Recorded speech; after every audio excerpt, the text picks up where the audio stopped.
Here we All go. right, we are live.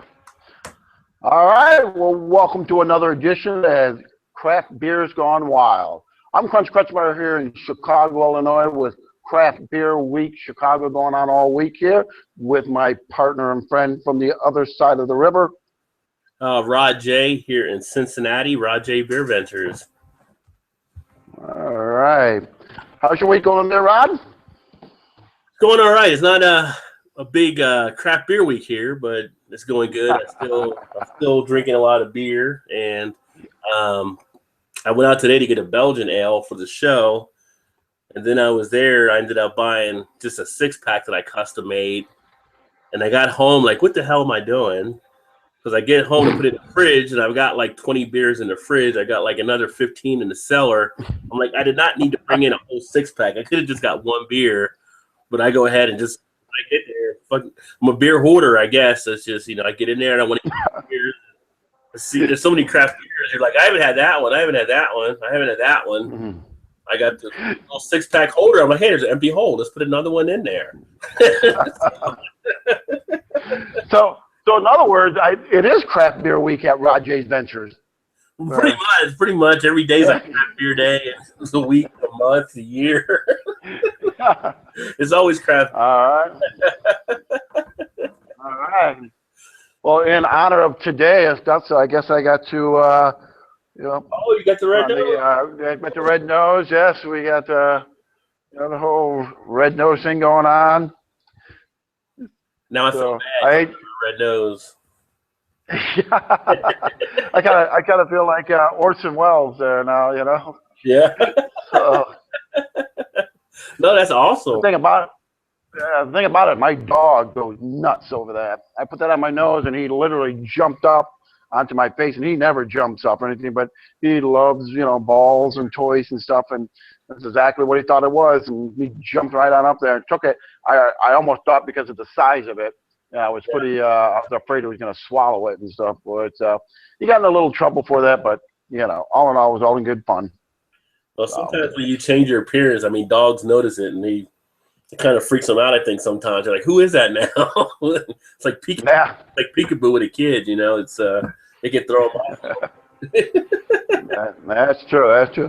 Well, here in Chicago, like I said, Craft Beer Week, went ahead and I've been doing a lot of judging out of some of the places there. So we're judging on some wines, or some craft beers.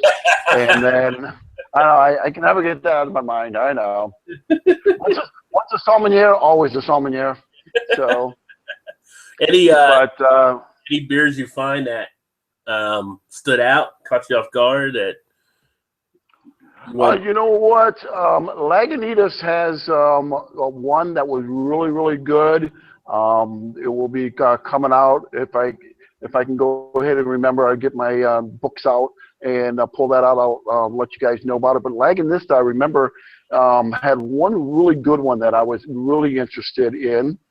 And then who was the other one? There was somebody from Colorado that has a really good.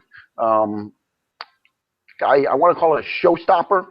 It was definitely a showstopper that came out. Really caught a lot of people's attention and got a lot of buzz about it. You'll be seeing that up out on the Twitters and coming out here. Probably within the next couple of days they'll be coming up. But yeah, there's just a couple of them that really stood out. The rest of them were kind of like almost your normal, almost the normal standard stuff. So was it New Belgium from Colorado that you had? Yes, it was actually. Okay. Yes, it was. So, well, all right.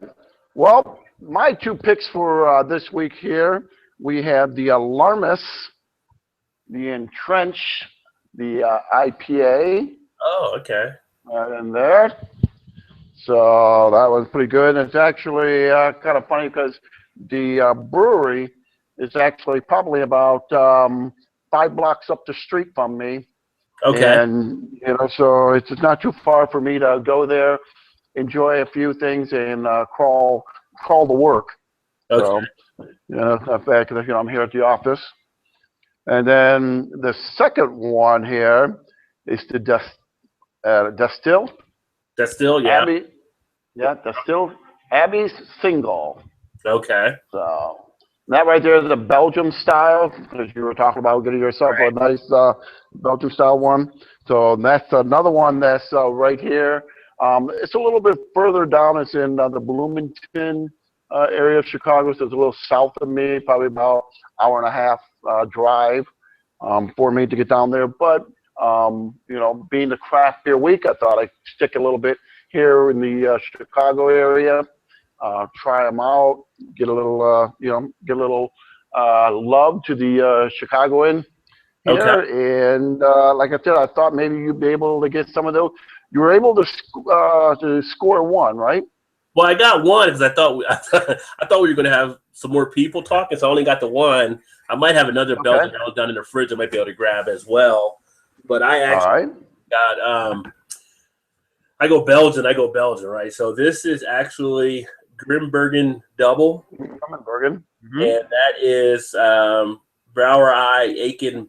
It's MAAES. I'm not Maze or Mess, whatever it may be. Guys, yeah. Yeah, yeah. So I saw this one there, and you know, it's almost like when I walk through some of the craft beer aisles, I look at the beers. It's like a savant takes over, and the bottles talk to you, right? So the logo kind of caught my eye and kind of whispered out, "Pick me, pick me." So this is the one I actually decided to go with, and It looks like that Trans Am. It looks like the Trans Am Eagle. You yeah, know, the old Trans or the Firebird. Firebird, wasn't it the Firebird or Trans Am? it was a Firebird. It has a Phoenix logo on it, so that could have been Yeah, it too. I yeah, mean, that's right. I drive muscle cars, so it might have been because I saw that. That might have caught my eye too. But I might have another Belgian in the fridge, so I might grab that when you're doing the second beer. Some of the other guys, they can actually talk about the beers they may have gotten as well. We got 2 viewers, so welcome. So they may be watching right now, but the link is out there if they want to participate as well. All right. Well, like I said, you know, anytime that they, you know, if you guys, anybody wants to join in, like I said, always hit Rod J Beer Venture up. Rod will let you know what we're tasting out, and you can probably stay within the theme. You don't have to get the same ones that we have, because as we talked before in the past, they're not always available in every state and everywhere. But if you can get kind of something close to it, as Rod just did with the Belgian style, then you know, more the merrier. We're always glad to listen and hear what you got to say. So for the viewers that are watching, welcome. So, well, all right, Rod, should I start because I've been talking? I'm thirsty. Yeah, I'm going to let you actually start. I'm going to check to see if I got that other Belgian ale in the fridge. So I'm going to put you on here for a little bit and let you talk, and I'll be right back. All right, I'm going to head out with the Alarmist and Trench IPA. So, all right, well, the first one I have here is the Alarmist and Trench IPA. This one here comes in at 6.5 ABV, excuse me. So I should expect you know, a nice little head on there. So a nice little can. I kind of like the design on there. Kind of gives it a little office look. Putting in, which is I guess kind of convenient for me being here at the office still. Right here. So get that thing a nice little pour. Yeah. Well, we got a nice little haze in there. Could be, you know, from the, you know, some either from the way that I poured it in, or just, you know, just the clarity there, kind of nice light there. Got a nice head. Little piney and citrusy tone, light tone of the hops on there. Carbonation in there is pretty good. Nice little carbonation flow going in there on the side. Looking really good. Nice little golden straw haze. Nice little 2-finger head on there. Really good. Piney citrus tone. Let's get this little baby little taste out and see when we come out on the palate.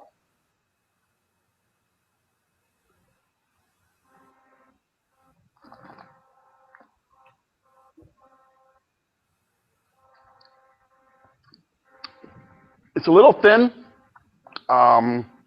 Definitely a good summer type beer because it's that thinness. It's not big, bold, and heavy. Here in Chicago, we're in the 80s. We're probably like about 85 degrees to 89 degrees today. So it's very warm. It's definitely quenched the thirst, but it's still that thin little apple and citrusy flavor in there. Nice clean finish though.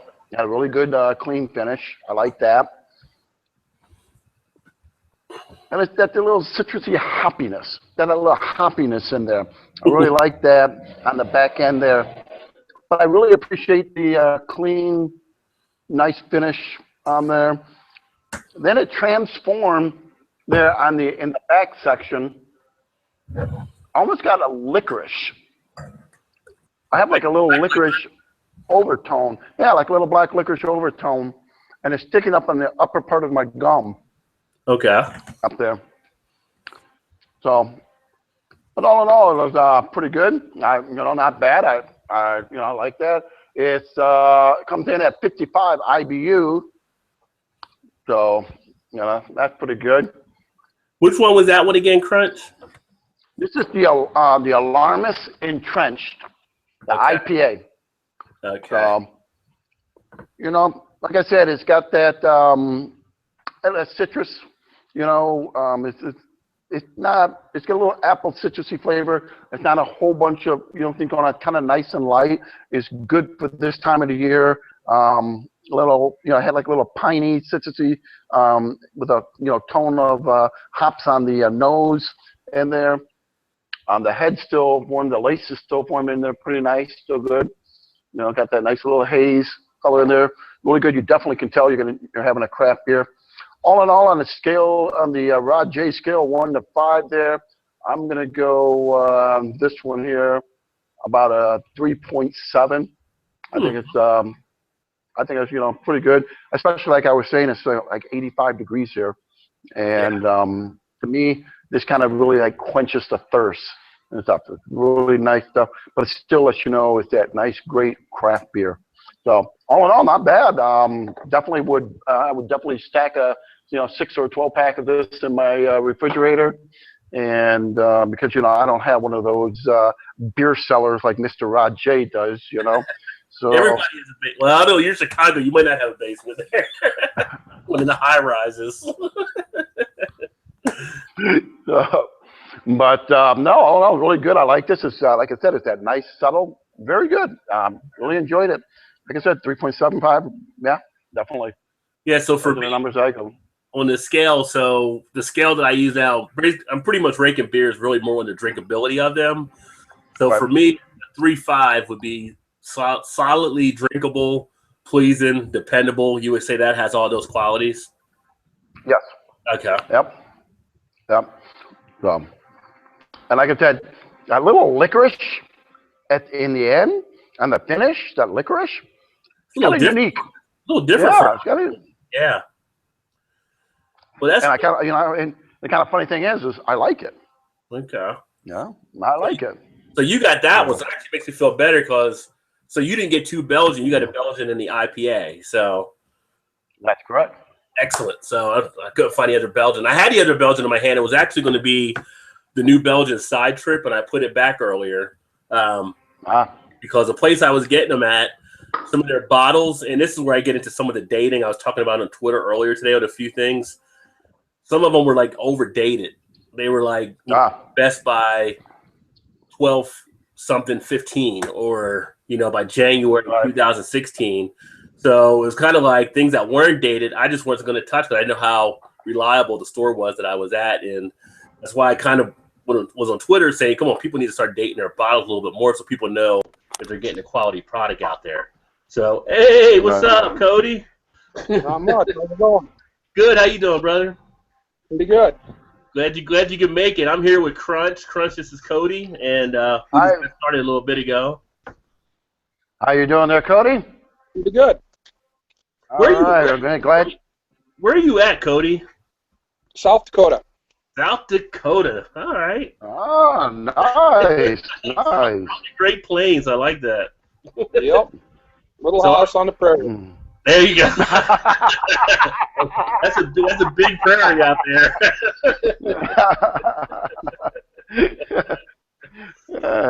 Well, that's a little house. I sure hate to see what the big house was. Yeah. That's nice. So I'm here actually in Cincinnati, actually the Kentucky side, Cincinnati area. Crunch is actually out in Chicago, so it's nice to connect with people from around the country and some of the different areas. So were you able to get a Belgian ale too, or? I am drinking, I can't even pronounce this. Oh, Duvel. You chose wisely. Yeah. I got a couple of tapestries and hand me that Lafay. Yeah. One, German. This one? Yep. That's a good one to drink for sure. What is this, Lafay? Is it Duvet or Duvel? Because here we call it Duvel. Lafay. I don't know if people are pronouncing it right in Cincinnati. Are you talking that one? You got left there. I like drinking Lafay. beers. They're pretty good. Is it Leffe or Left? Lafay. I have no idea. Lafay. It is Leffe. Crunch is Leffe. Crunch. Yep. Crunch. No. Yep. Did you get the blonde? The blonde Leffe? No, this is the brown.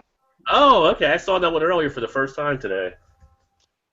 My grocery store keeps these in stock, so I feel pretty lucky about that. Yeah. That's not a bad one either. Had that earlier today. Well, I told everybody earlier the one I got is actually it's Grimbergen. Well, I don't know if Crunch, if I'm saying it right or not, it might be something different since you've been over. I've seen that. I was having troubles trying to get on. Yeah. You said what? What did you say? I was having troubles trying to connect with you guys. Oh, okay. Well, good old Google, right? Make all the money to make it difficult to actually work. And this is actually a Belgian double that I have here, but Crunch had actually had an IPA that he just talked about. So I don't know if you want to go with one of yours, Cody. Would you want to talk about one of your beers, or? Yeah. I don't. It's nice. Yeah, I know it's the first time I've had it. Yeah. You know, I can't complain. Well, what was your take on the style of that, as far as the flavor, mouthfeel, and the the flavors that came out? You know, I just I don't know. You know, it doesn't have like a strong hops to it. Okay. You know, it's really crisp and clean. Mm-hmm. It had a good head on it right when it came out of the bottle. What's your temperature out there right now in South Dakota today? I see you're outside, so it's definitely nice. It's got above 75. We actually have a fire going in the backyard. Oh, nice little fire pit. Yep. Nice. Hanging out with my oldest son, drinking beers. Family bonding. Gotta like that. So do you find that one to be pretty smooth, pretty? Yeah, you know, I would drink this again. Yeah. You know, I have to take a trip into the city to find beers like this, and I picked up like 4 or 5 different Belgium-style beers, and I still have them in the fridge. Now, when you went in, were they like, wait a minute, somebody's going to buy those now? People in the big city, so Yeah. I hope that there were people that would buy them. Yeah. They didn't have to blow dust off. Now, Cody, when you say you drive into the city, how far away is the city for you there in South Dakota? About 80 miles. Wow. Wow. If I live in the town, that's probably. So do you have to go to the city to like grocery shop and everything, or? Nope, we have grocery stores here, but we got a Walmart. Okay. But you know how that is. I mean, you could find your crap here at Walmart. Yay. Yeah. You know, all the words, it's just, I have to go into the town. Yeah. Yeah. Yeah. That's a heck of a commute. Well, we're glad you went ahead and took the trip there, the 80-mile trip to get the beer to join us. I appreciate that. Usually we go once a month. Thank you very much. Pick up different beers, spend a couple $100 on brew. Yeah. Get it and stock it, right? I bet you got a pretty nice beer cellar. Yeah, and it's not too bad. Yeah, I'm pretty sure you probably do. 80 miles, I'd have to expect a bunch of beer. especially if it gets towards the winter, the snow you guys get out in South Dakota. Like, I need beer. Either I'm gonna have a cellar or a snowmobile, but I'm getting beer somehow.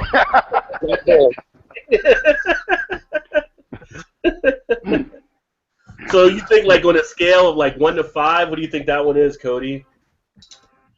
I'll give it a 3.5. 3.5. All right. Very drinkable, clean.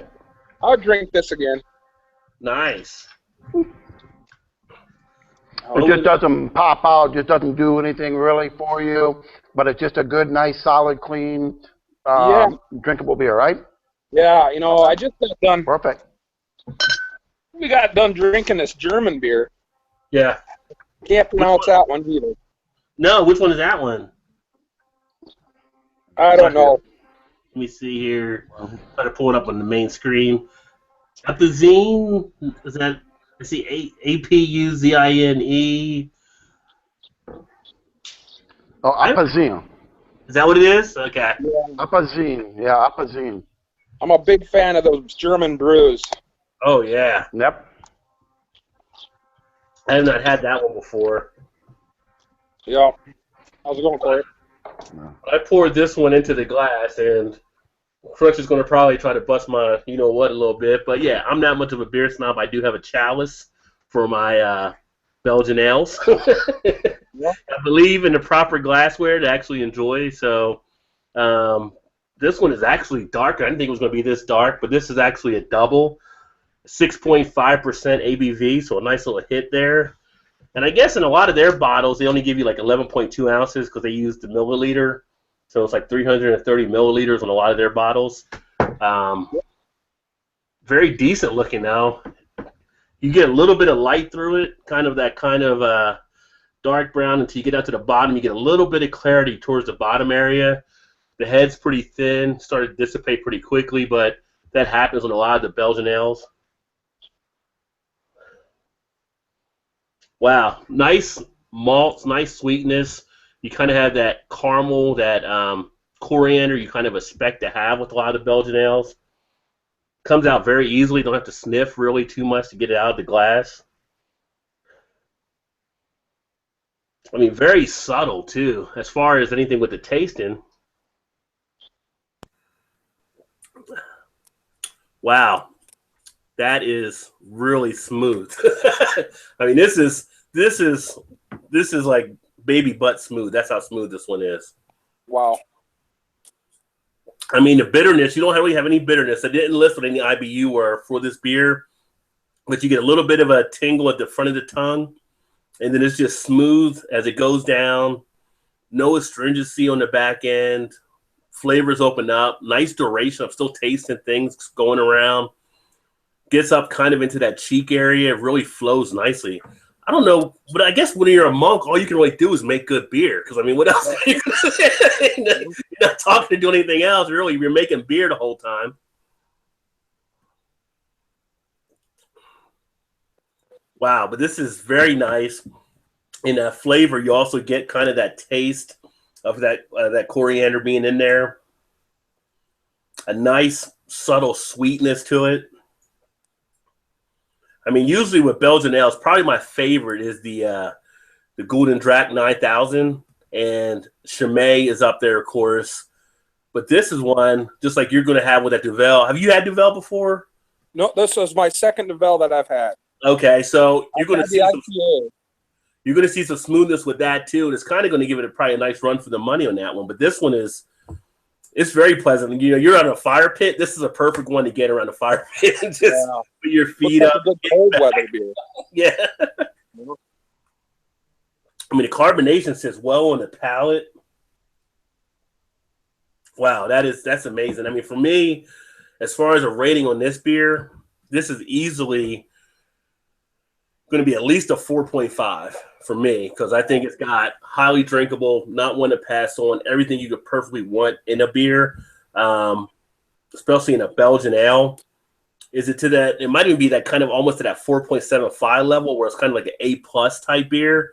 I could drink these all day long, and at 6.5%, you're going to be able to just sit there and enjoy it. I'm not getting any of the booziness coming through. I'm not getting any of the warmth from the alcohol. It's just a nice, pleasant, smooth beer. It's like, back in the day driving a lowrider or something. It's just comfortable. You just put things, get in there, you just go.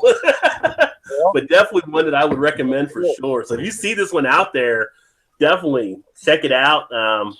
Crunch was talking about he's actually rebooting right now because he went down on Google. He talked about that. It looked like the Firebird. I was like, yeah, I drive muscle cars. Is that made in Belgium then? Excuse me? Is it made in Belgium then? This is made in Belgium, correct. And it gets, I guess, imported in through, it had one of the companies on here, but they make such fine print. You know how it is to try to read that sometimes. But one of the local companies actually brought this in. And this was actually born January 2016. So we're like 4 months out, and it's just smooth. And sometimes I like to get some of the Belgian ales that are strong and cellar those to see how they smooth out over the years too. But this one is so smooth now, I probably couldn't wait. I probably have to drink all of these when I got them. That's how good this one is. Would that be that yeasty taste? Does it have that to it? Yeah, because the yeast they use will have the effects for the strain they use, where you get that coriander type effect. So you use a special type of yeast when you're doing a lot of the Belgian ales, and that brings a lot of that flavor into it. So I don't know if do you brew beer also, Cody? Have what? Do you brew beer as well? No, sir. Okay. So when you brew beer, there's all different types of strains you can use, of course. And so the ones they use to make the Belgian ales from over in Belgium kind of have a certain code you have to follow to actually be considered a Belgian ale. So the strain they use are the ones that bring that coriander stuff in to add that flavor to it. Because the only thing that's really adding flavor to your beer is really your yeast and what your hops are going to do. So they all work together with, well, of course, with the grains are there, but those are going to bring out all the other things that you use. So different strains, a little slight difference can make a big difference in a beer. But this one is freaking phenomenal. I mean, I'm going to give it a 4.75. I can't, a 4.5. This doesn't seem right for this one. I mean, as far as the quality, the style, and Belgian is probably my favorite beer class anyway. So I drink a lot of them.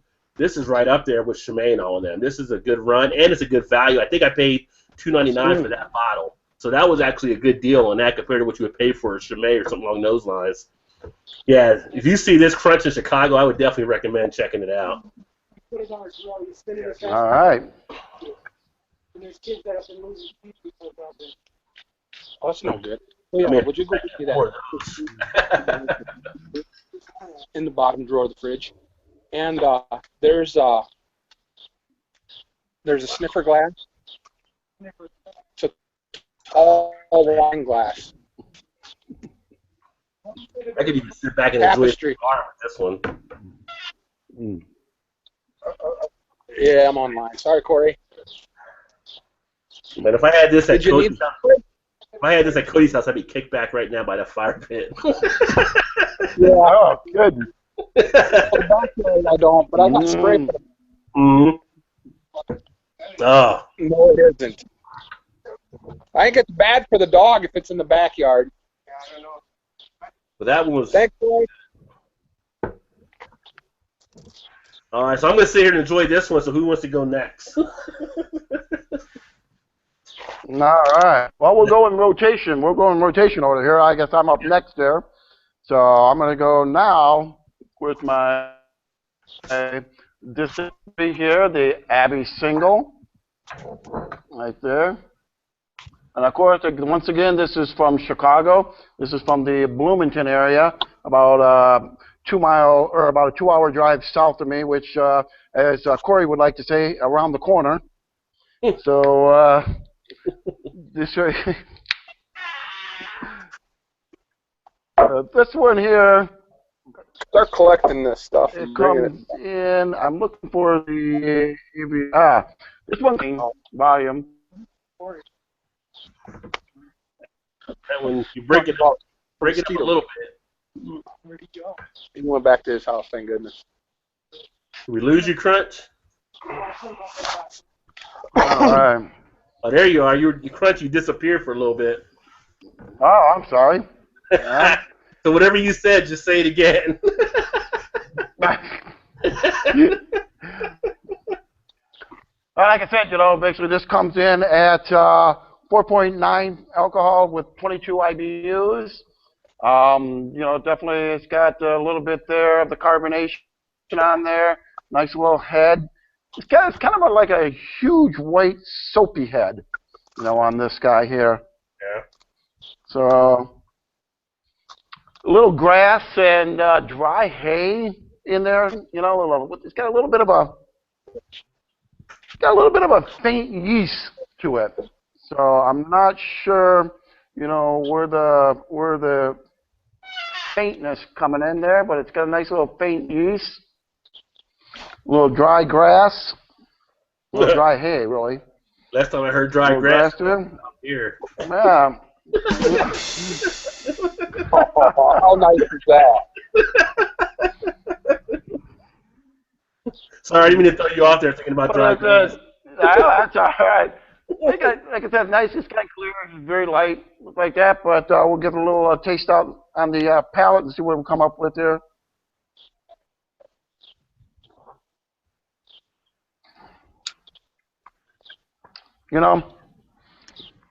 It's got a little hint of like butter in it, like a little buttery, flavor in there. A little hint of buttery. Herbal. I get a little herbaline flavor in there. Okay. It's just more crafted like the Trapeze Monks, brewed. If you ever, you had there, but it's probably better when it's warmer. Even though I had this in the refrigerator thing, but it's probably a little better when it's warmer. It's not going to have much of that, butter flavor, a little bit more herbal flavor. Some people, for those that been on the show and kind of know, I'm a sommelier, so with the different, I usually taste my wines, almost at room temperature, so that you get the real flavor of it. If it's too cold, you get too much fruitness out of there. So this right here, just coming out of the refrigerator about, I would say about 30 minutes ago. That butter flavor is a little predominant for my much there, but like I said, all in all, I got like a little bubble gum at the end. To be honest with you, I'm really not digging this as much as I thought I would. Oh wow! Okay. I don't know. It just got too much of a weird, funky kind of flavoring going on, in my opinion. Well, the one that you got there is an American craft brewer that tried to do the Belgian style, right? Right. It's a Belgian style. Right. But it's but it's an American brew. Like I said, it's brewed here in Chicago, or excuse me, in Illinois, Bloomington. Anybody in Illinois, they consider themselves Chicago. But this is Belgian style. It's just got a little bit too much. It's got just a little bit too much weird stuff going on. Like I said, it's got the hint of butter, a little bubble gum at the end right there, a little nectar stuff, and then the herbal. Very, very light, my opinion on this one here, I'm going to go that one there, probably a 3.1. Oh, wow. Okay. Yeah. So not horrible, just... Not real horrible. It's just not fully reliable. Right. It doesn't have the consistency, flavoring stuff that I like in a beer, that I would prefer in a Belgian style. I mean, I've had many, many Belgian European style beers in my life. That one there, like I said, if it was warmer, probably would go a little higher, but definitely American made. I've had Monk, beer, Monk wine, and so I definitely know how they can do it. This, in my opinion, just isn't what I like. So, but I'm not dissing it. I would drink it. I just wouldn't seek it out. I definitely, if I was in South Dakota, I would not drive 80 miles to go get this. So, nice. Thanks, man. No. Saving you the trip. Saving you the trip there, Cody. Thank you. You're welcome. Okay, but, that's definitely a different. My opinion, like I said, 3.1. So, Does the flavor kick around a lot now? Does it? Are you getting anything? No, they don't. They don't take it down. Is it pretty much gone? It's just one-dimensional. Absolutely one-dimensional. Comes in, you got the flavors, and then boom, it's gone. Now, I really don't have much. As a matter of fact, I'm going to go back to my Alarmus and, start kicking back on that one, finish this up because, that's got more flavor and, got more gump to it than the other one. So, Interesting. That's where I'm heading on that one. Yep. I know. I hate to be the downer of the show, but that's what I got out of there. Poor Crunch bringing down the show. I'm telling you. Well, you can't win on every beer, so That's right. I had just done a review about one of the ones I got from Trader Joe's, one of their house brewed beers, and it was almost a pour, but I always hate to pour a beer out, so I did finish it, but the sacrifices we make, telling people about beers. Well, we do it for the people. That's it. Somebody's got to try out the bad crap beer so that they don't have to. Right. So, that's what we do, Cody. We sacrifice our palate for you. That's what we do. I think I've only tossed out 2 beers in my entire life.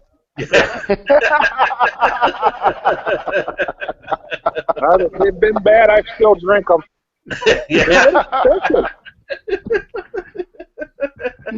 Some of the Belgians make a fruity beer that I'm not a fan of. I have a friend that's on the beer line that he's from Belgium, and he even said, those are for the women. Those ain't for men. Yeah. So, and I can't remember which one it was, but it had definitely a really fruity taste to it, and it wasn't for me. Oh wow! I wish I knew what one it was. No. Well, we'll find out. We'll go do a little research there, Cody. Maybe you can do it on the next show there. Yeah. Just let us know about it. We'll definitely like to hear about that. Yeah, there's so you'll drive 80 miles. No, go ahead, Kurt. Oh, were you talking, Kurt? Did I lose you? Go ahead. Oh, there you are. I thought you were saying something. I'm still here. Yeah, I wonder which one it was that he was saying. But there are a lot of different Belgian beers out there. Some of them definitely do have more of that fruity sense, but I think you get more into the lambics when you start doing that are more for, I don't want to say for the women, because there's probably some guy that'll watch it and be like, wait a minute, I like lambics. So, but, but they are the more fruitier type beers. Some of the Ghostes, some of those that get a little more fruity and things along those lines. Right. I just opened a tapestry. Can you see that? Oh, I do see that. Ah, there we go. You got a few Belgian there for sure. I think I have 4 of them that I was going to drink tonight. Cody, you off tomorrow morning or going in late? No, I still got to get up and work. But remember, though, it's only like 7 o'clock here, so I'm good to go. Oh, that's true. That's true. Yeah. Well, I work from the house, so I'm good to go. That office commute's really a bitch. Boss is gone tomorrow on vacation, so I'm good to go. I'll just sleep in the office. Yeah. Don't usually have too many traffic jams in the hall.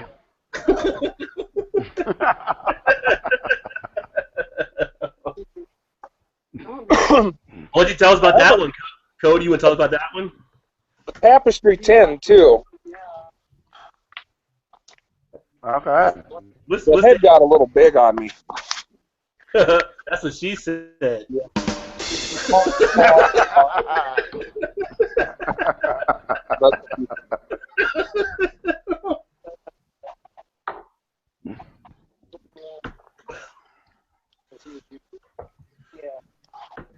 What's the ABV on that one, Cody? 9.2%. Oh, nice. The 8 goes to the 10. Yeah. This will probably send me to bed. 11.3 on the 10. Please don't fall into the fire, Cody. It's starting to burn out a little bit. Yeah.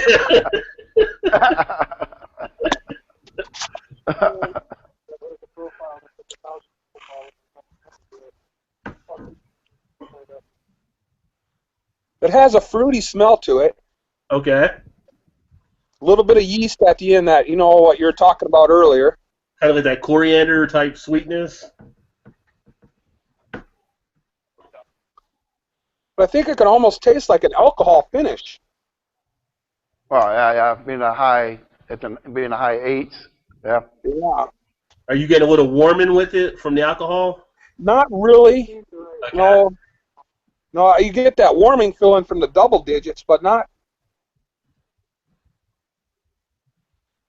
But you kind of get like the when I usually smell alcohol, it's like usually kind of a medicine-y type taste. So I start to smell some of the alcohol that might be a little kicked out. Yeah. This borderline, it's right there. It could turn if it was a little stronger. Yeah. it's telling you, come a little closer. Come a little closer. I bet that 10's going to have it, though. Yeah. I could pass that 10 up and just go to bed right now. Yeah. It's not bad. I like it. Good. Sorry about that. I'm out in the backyard enjoying this. I thought it was a bear or something coming out. I was like, Cody, put the beer down and go in the house.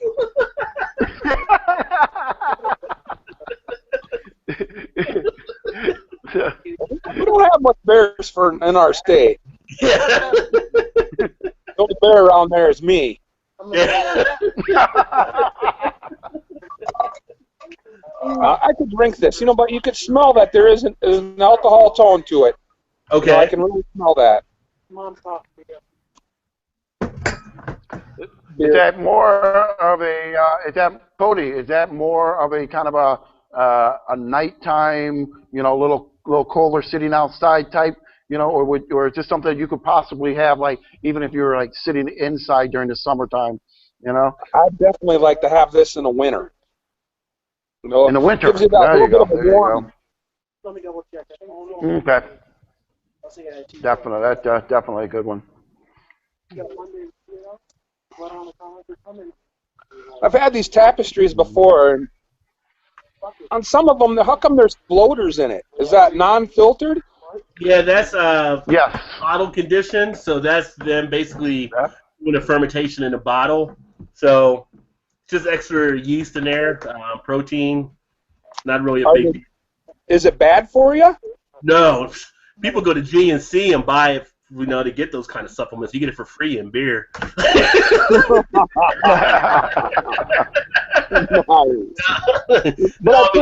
I've heard people say don't drink it. I've heard people say drink it. It won't hurt you. No, it's not. It really is just like nutrient in the beer, so it's not going to hurt you because beer has like certain protein in there as well, and that's what that actually acts like too. So you're in good shape with that. I don't want to get up. Good. But any of the ones that are kind of bottle filled, because even like, I asked you if you brewed earlier, I've home brewed, and the beers I've home brewed, that'll have that in there just because it's being fermented in the bottle. So you kind of get used to that. Nice.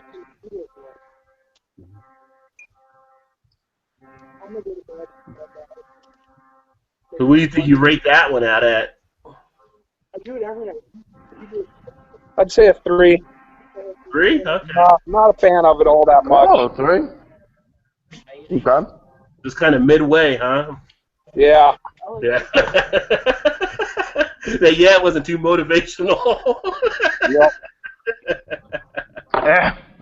But in 3, I don't see them calling Cody. I don't see them calling Cody anytime soon to be their spokesmodel for that one. No. Not for this guy. I don't know. What do you think, Dave? Yeah, that's all right. I don't know. Letting my oldest boy drink some of it. Yeah. He says it's too perfumey for him. Oh. No? Okay. He just became of age, so. Well, you're starting him out too fancy. He's supposed to start with Miller High Life and work his way up. Oh. Yeah. Even my grandfather knew not to drink those. Appreciate it. No.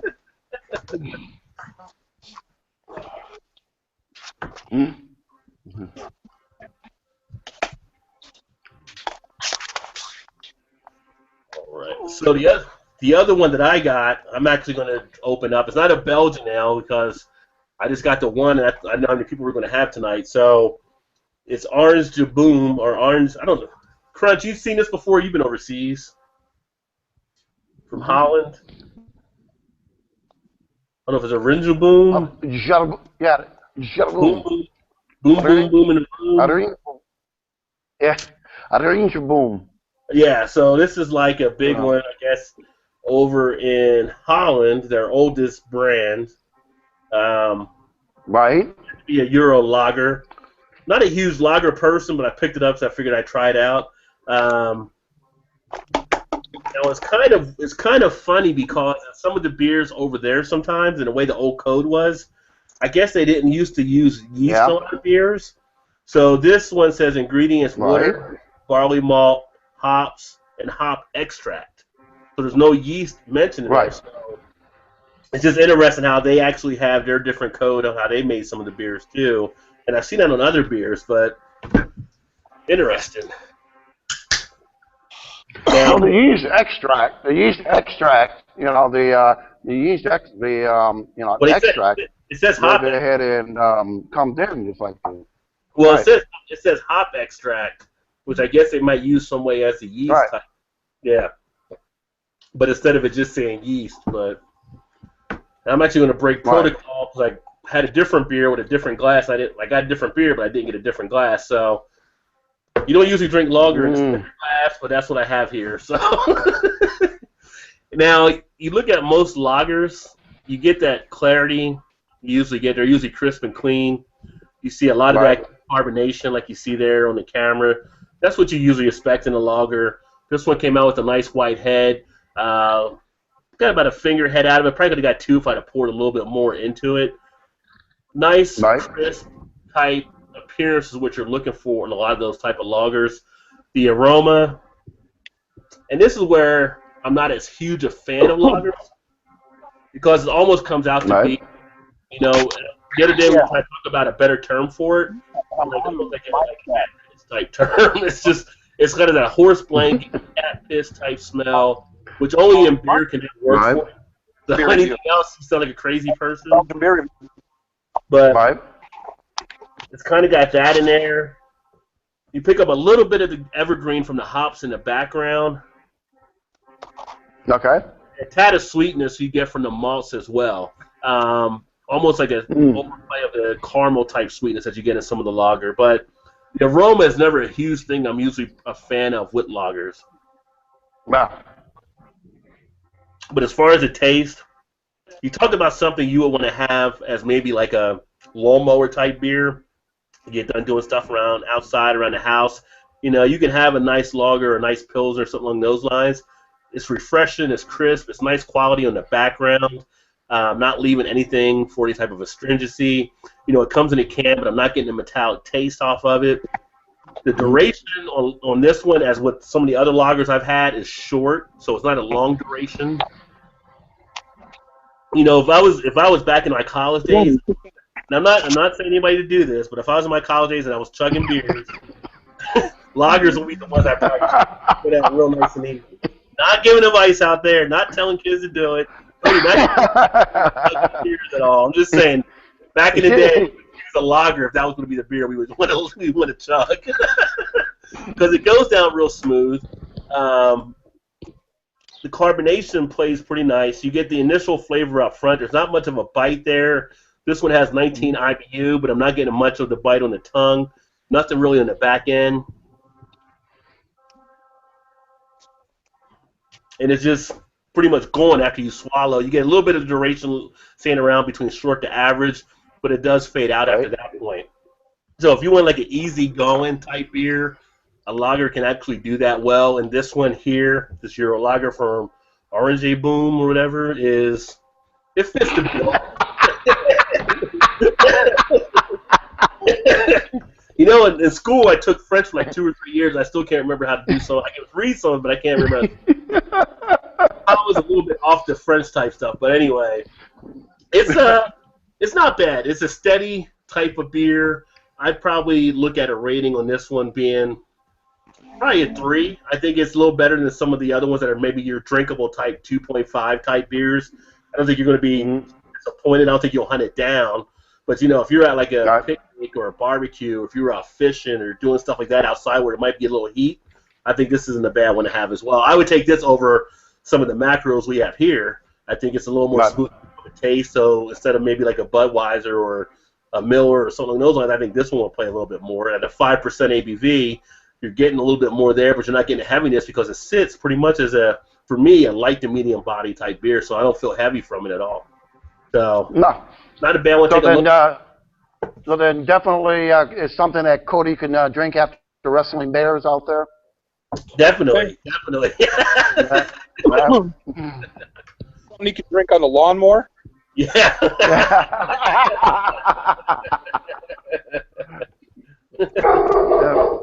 Oh, Hey. probably the dog with some beer too now. Yeah. That was my guy. Yeah. But no, it's not too bad. So, but you know what? After having that other beer and I'm having this now, I'm like, man, I do miss that other beer.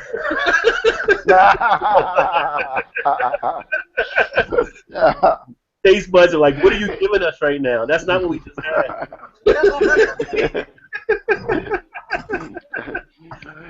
Hey, Cody, I got a question for you to ask your son because he's just becoming of that age. Ask him if his peers, his friends and stuff, how big is the craft beer in their circle?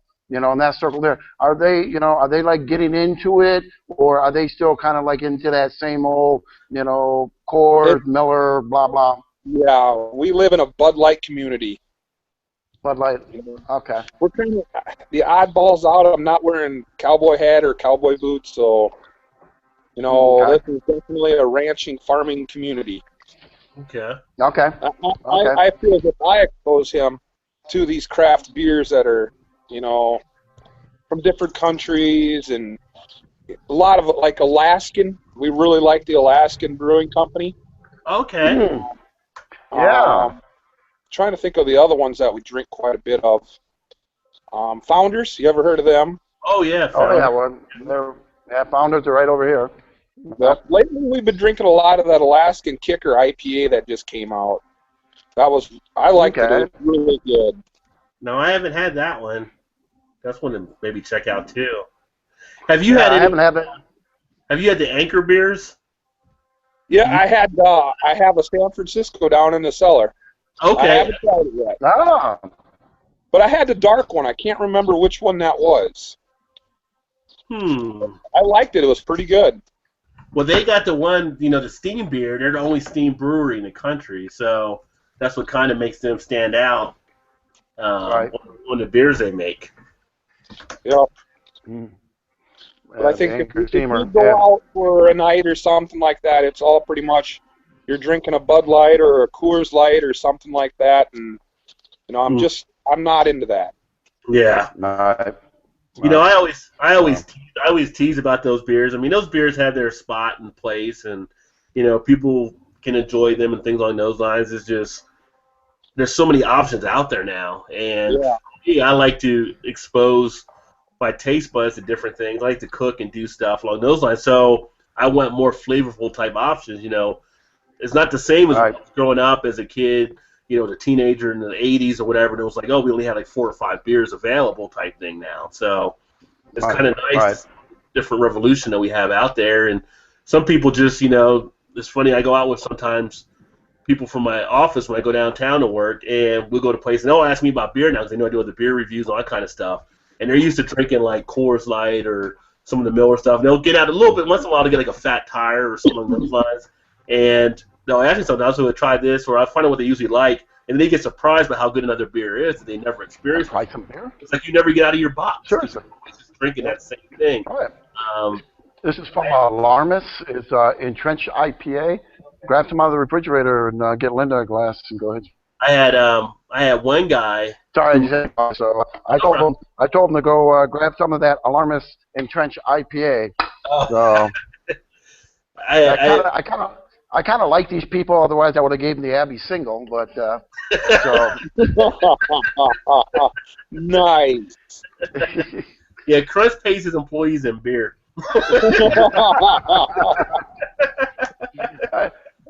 which they all seem to enjoy. He makes them type out social media stuff all day. He says, "Go get yourself a beer. You're paid."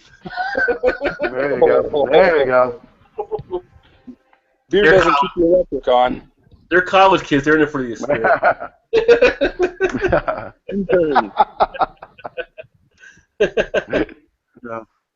But yeah, All right. it's good. Good, some good beers for sure. Yeah, You know, definitely. the bars around here, What'd you say, Cody? the bars around here have started like popping Alaskan Amber and the New Belgium 1554, and those are pretty good on tap beers, you know. And the Samuel Adams Boston Lager, who hasn't had that? Right. You know, but they make a wonderful. Right. I think the Oktoberfest is a great beer. So you've had the 1554, right? I just had that beer. I just did a beer review. Well, I didn't put the beer review up yet, but I just had that one. Did you enjoy it, Cody? It's one of when I go to our pub here in town and have a burger, that's probably one of my go-tos. Okay. You know, besides having a Bud Light or a Coors Light, you can sit down and have actually a nice dark beer. Right. Nice. So when I had that one, what it felt like to me drinking that was it was almost like a stout light. It was almost just like a stout, but it was just lighter. Yep. It just had heaviness with it, and it blew me away. So I'll put the review up on YouTube here next few days, but that one really kind of blew me away on how good it was, how smooth it was. I love stouts. Stouts are probably behind my Belgian ale and IPAs, kind of in the top three. And that one was like, it's not a stout, but it feels so much like a stout. You It'll have that hint of coffee and a little bit of chocolate. You know, that definitely that roasted hops was there. Yeah. Oh yeah, the So, roasted, you know, yeah, roasted hops. Man, I love that roasted hops taste. I mean, that's just Mm-hmm. really good. Yeah, I don't Well, know. here's the thing, Cody. Are you a coffee drinker, Cody? Yeah. Yes, sir. I actually travel to the city to get my coffee beans. Okay. Well, then that's kind of the thing because you know a lot of people, some of these beers really do have that nice roasted coffee, you know, flavor, that caramelized, you know, flavor and stuff, and just that turns some people off. But like you just said, how you like that and stuff, and that's like me. I'm in that same category. I like that, you know, I like that flavoring and stuff like that. It appeals to me.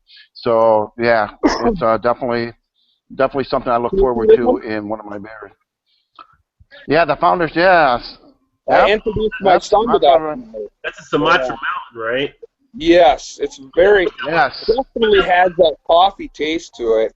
Put that one back up again, Cody, so people can see it. Yeah, that's the one I've been hearing about too that I have to still try. Yep. You know, and it's like a 9.9. I mean, this stuff can put you down if you don't be careful with it. You know, if they're drinking that Bud Light all the time, and I let my son drink through these, he's already off the bed. Yeah. 9.0 APV, but man, I like them. I was impressed. Yep. You know, I figured you'd like the coffee, you might like the brew, but this has a very strong coffee taste to it. And I found it really good. Nice. Right. I've heard a lot of good things about that one.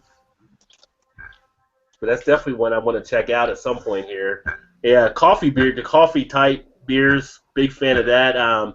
If you ever get one from Java, Java has a great, no, I'm sorry, not Java, it's Bell's Java Coffee Stout from Bell's Brewery. I don't know if you've had that before or not, but that's actually a coffee stout as well. And they're up around Crunch's Way, pretty much, Michigan. Yep. Yep. Oh, you get all those lakefront breweries in too. Which ones?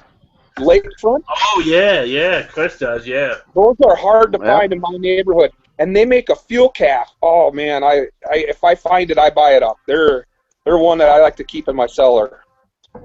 Mm. Yeah. Well, we're still trying to get Crunch to get a cellar, so we're still helping to build that up. I got a cellar. I just don't have a beer. Gotta save some. Yeah, I got a few in there that you have to have for a couple years. This is best before date. So it's like 2017, so I got to wait a year. Exactly. Yep. So tempted to drink them, though. I had this one earlier, too, today. That is a daytime. I haven't had that one yet. Yeah. Is that one pretty good as well? It was a little hoppier than what I was expecting it for to be an ale, you know, but it had that You know, it was borderline IPA. Yeah. Well, do you get their undercover shutdown out there? Yeah, I had that one the other night. It was pretty good. I liked it. Yeah. But then again, Yeah. it was almost, what was it, like a 9.8 APV? Yeah. So I was in bed. So I did a beer festival back in February and met the guys from Lagunitas. They came out with that one because they came out after they were actually shut down for like 20 days because one of their guys sold weed to an undercover cop not realizing it. Nice. The brewery was being investigated for other stuff involving the alcohol. They were sitting around smoking a bowl and trying to sell it to a guy, so they got shut down for a period of time. So what do brewers do when they can't do anything? They come up with beer ideas, and that's how they came up with that one there. But when I had it at the beer festival, the guy was like telling me, you got to try this beer we got over here. We went, and it just like I locked into it. It was really good. You know. I've been looking for the one called Aunt Sally. Have you tried that one? I have not done Aunt Sally. I have Lucky Aunt 13 Sally. right now in the fridge, but I haven't found Aunt Sally. And there's another one called the Waldo's. That's the big one out there right now that I haven't found. That's like the hard to find one, they're saying. I just picked up a 6-pack of different one. I got 2 of them down. I got 4 left in the fridge, but Yeah. I wish I could find that Aunt Sally. Yeah, and Crunch has the plant up there where he's at in Chicago. You know, maybe you and Crunch can do some trading or something because he probably sees it around there. You know, it was legal to mail alcohol to our state until about 4 months ago. Oh, really? Yep, you couldn't move it through the mail. I don't know. Is it legal to really do it anywhere though? Because it seems like I thought it wasn't before, but people seem to be doing it all the time. Yep. Well, they do it, but it's not legal as far as legal. The legalities of it that you can do it for if you ship it and then you claim it down as samples. As long as you write down samples on it, then it goes through because they know it's not for retail sales and stuff like that. I have a lot of wine that come to me from all over the world, and that's what they have to do. They have to put samples down so that it goes through. Otherwise, it wouldn't go through any other way. So as long as they claim it as samples, then they can. That's the loophole that you can get around. But yeah, legally you're not allowed to. It's basically shipping intercontinental over state lines. So, well, there you go. You claim it as samples for your beer reviews. Well, that's exactly what you can do. You can do so. It's like I heard that they did something because we couldn't ship any of the South Dakota wines anywhere else. So Correct. they changed that around. oh wow. We do have a couple nice wineries in South Dakota down by Yankton, and there's one out in Rapid City and stuff like that. And I guess I'm not really a big wine drinker, so. Okay. Well, I don't know if you got. I think you got in after Crunch was talking. Crunch is actually a sommelier, so he definitely knows about a lot of the wine type stuff too, and does a lot of things there as well. Nice. Actually, I started growing grapes last year, so hopefully maybe this year they'll produce. So you're going to make wine? I'm going to try. Nice. There you go. That's bringing you closer to making beer at some point, too. Yep. That's a different process. You can launch that Cody line of beers. It'll save you 80 miles going to get your own. Yeah. Oh, man, you guys make me feel bad. I'm in the middle of nowhere. Don't come 80 miles to your house to get your beer because you'll have beer out there. Okay. I hate to be at a party at Cody's place and say, "Hey, who's making the beer run?" Bring a beer if you like drinking Bud Light and Coors Light. Right. I'll drive the 80 miles. I'll drive the 80 miles. Yeah, but for finding any kind of craft beer, anything different, I have to take a trip to the city. Yeah. Yeah. Well, you got like one of those still pretty areas of the country where you have a lot of spread out land and everything. So that's driving out, but you do have views out there, I bet. Yep, agriculture is our big business around here. Yeah. And North Dakota is what? North Dakota has oil wells and stuff, I guess, now, too. So. Yeah, but even those are in decline because, $20 a barrel, we ain't making it. Yeah. It's got to come from somewhere else. They've shut them down. Yeah. Right.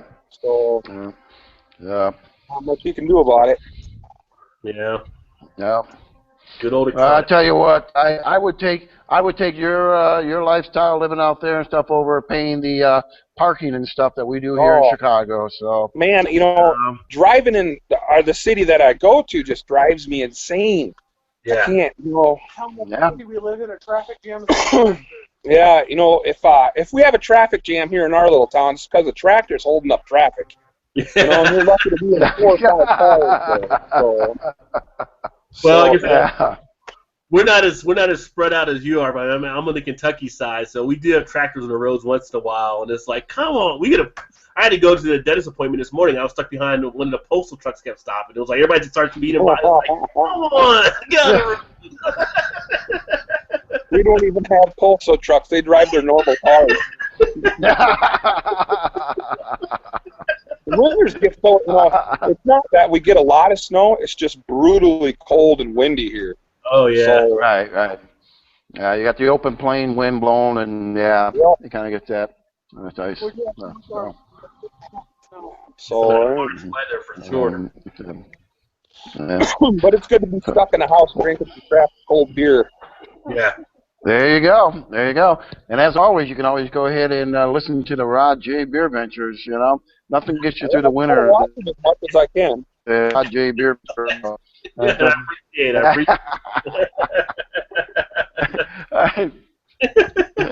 I go ahead. What I do, you see, every now and then I go ahead and I pop off out of here and stuff in my computers here, but from one of the beers that we drank there.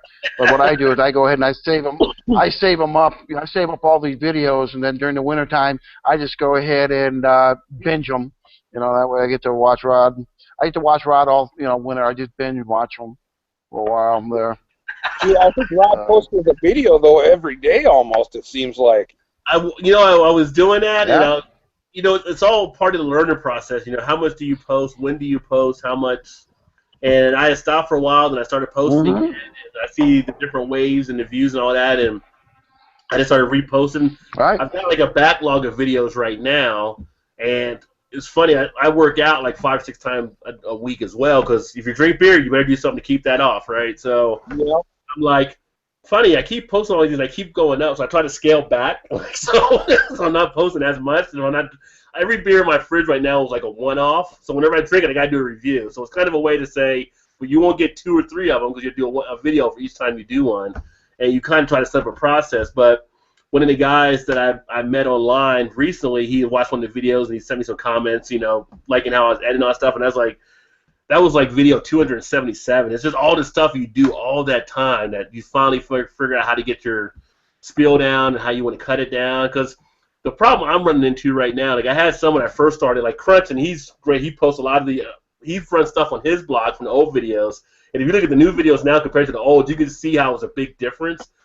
There's some videos where people are running like 20, 30 minutes on reviews. I'm like, on a one beer, nobody's going to, I don't think a lot of people want to sit there that long to hear about one beer.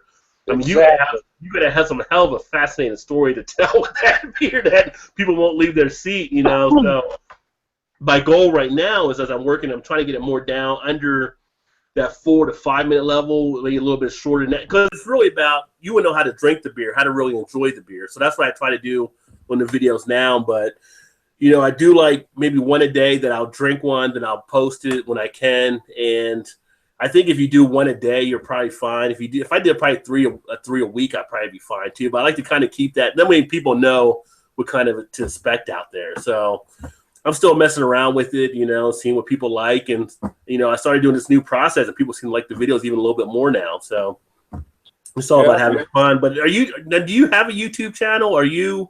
Nope, I'm just on Google Plus. Okay. Have you thought about doing one? Talk about? Not really. I don't have time. My profession keeps me very busy on the road. Yeah. So, but I do enjoy watching your beer reviews, Rod. Oh, I appreciate it. They're inspiring to me, I'm kind of new. I didn't start drinking beer until 2 years ago.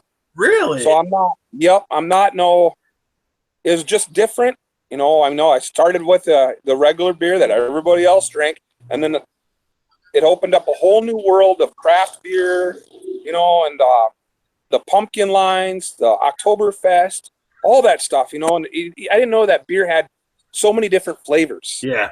I grew up thinking that beer was Budweiser. Right. Especially, I live in a place where cowboys are cowboys, and that's what they drink. Right. You had a Budweiser and a whiskey, and that's what it was. And it's a lot better having different kind of beers out there to drink. Yeah, kind of like a George Thorogood, one shot and one beer, right? Yeah, that's how it is. And you're probably around. I'm the oddball out. Yeah. The people think I'm very weird. Yeah. For what I do. I'll go to the city to find beer. Whoa, wait a minute here. And I'm not wearing cowboy boots and a cowboy hat, so yeah. So, I don't know. Well, it's funny. Me and my wife went out to dinner about a month or two ago at one of the restaurants here in Kentucky, and I knew the owners of the restaurant, and they got a new craft beer line. So it's kind of now when I go in, they always introduce me to the different beers they have. Hey, try this, try that. Hey, do you have glassware from so and so? Here's they're real nice there because they know what I'm doing on the beer reviews and stuff. And so they gave me a beer, and I went there. I took a picture of the beer on my phone. This couple was sitting next to me, and they were kind of that chatty kind of couple. And she was just like everything she was seeing, she was just saying. She was just that kind of way. She's like, he's taking a picture of his beer. He's taking it. So I turned around, like I had to turn around and explain to him, like I can hear you, I see you right there. It's like, I told him I review beers and I do all this kind of stuff, and the husband was like, see, that's why he's taking a picture of the beer.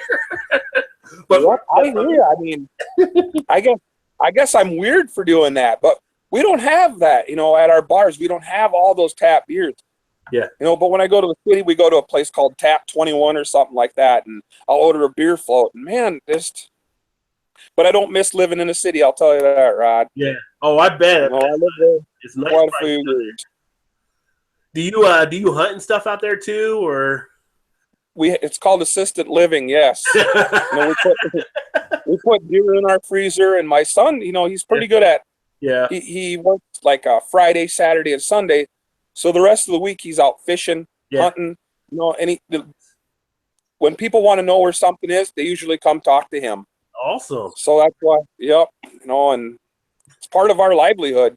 Yeah, I figured if I was like in the area like you're in, that would be kind of something I would look forward to, is maybe doing like some of the hunting and stuff like that. I'm fishing. I've never hunted, but it just seems like that would be something interesting to do. To actually hunt and, for food you're going to actually use, like not like you see all these trophy hunters and stuff, but like get out there and stuff and kind of respect the animals and the land, all that kind of things.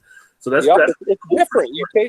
You respect the things that I'm going to have that to live this winter, so it's just kind of different, we have grocery, we have a Walmart, and I'm not a fan of that Walmart.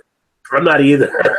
I try to avoid only time I end up in a Walmart if it's something that is an urgent situation and there's nowhere else to really go. If something happens and we have a super Walmart near our house, and if something happens, like the battery dies and there's no other place to go on a Sunday, then we go up there to get the battery or something like that and everything. But anywhere else I can go, especially if it's more to a local business, I'll definitely go that route. Exactly. I feel the same way. We have a butcher shop in town. I'd rather go purchase my meat because that's all beef grown in South Dakota. Right.